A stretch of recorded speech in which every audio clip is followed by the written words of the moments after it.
तो वहां जाने के बाद ऐसे ही आपका परिवार बनेगा जो आज आपकी शरण में आ गए, आपके परिवार में आ गए और भगवान की शरण में आ गए। और धीरे और भी जो आपसे पहले के संस्कारी हैं उनको भी भगवान शरण में लेगा और धीरे धीरे फिर ऐसे ही आपका वहां जाकर के एक परिवार बन जाएगा।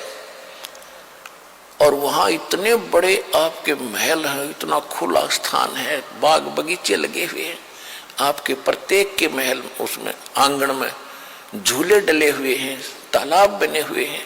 देखो यहाँ आप देखते हो किसी भी अधिकारी अच्छा जो ऑफिसर लग जाता है या कोई घना सेठ होता है तो क्या करता है, बड़ी कोठी बनाता है, आगे बड़ा लान बनाता है, उसमें फूल फल दार वृक्ष लगाता है, उसमें तालाब बनाता है, तो वो उसको और उसमें वो बैठता कितनी देर है, या तो उसका याद है कि हम कहीं ऐसे ठाठ करते थे, वह भड़ मारे है उसके, या उसका लाभ भी नहीं ले सकता, वो सारा दिन टेंशन में रहता है, सब सुबह निकल जाता, शाम ना आके घर बढ़े, वो किस समय तो उस बाग में टहलेगा, किस समय वो वहां घूमेगा, कब नहावेगा उस तालाब में।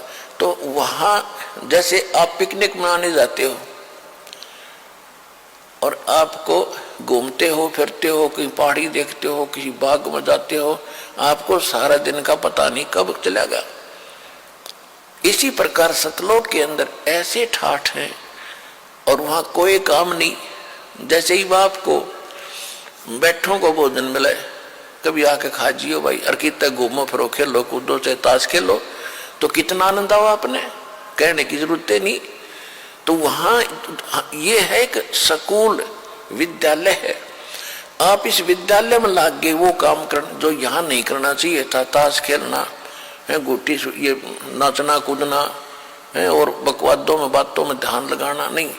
ये यहाँ पढ़ाई पढ़ो और इस पढ़ाई को पढ़कर तुम सतलोक जाओगे, वहां ये सारे सुख मिलेंगे आपने।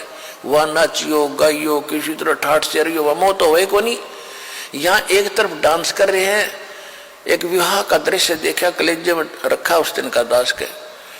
सुबह पहले दिन वो नाच रहे थे, डीजे बजा रहे थे, छोरे का लड़के का ब्याह था।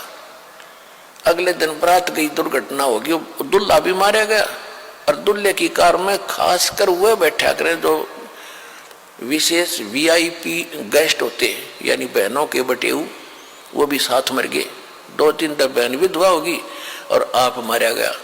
अब डांस करके दिखाओ जो पहले दिन नाच रहे थे इसी गंदे लोक में, और हम क्या कर रहे हैं, या तो रो रो के टाइम पास करना चाहिए अपने मालिक को 100 याद करके और भक्ति करके वहां नाचियो कूदियो, कोई मृत्यु नहीं हो, ना कोई विकार है, ना अभाव किसी वस्तु का।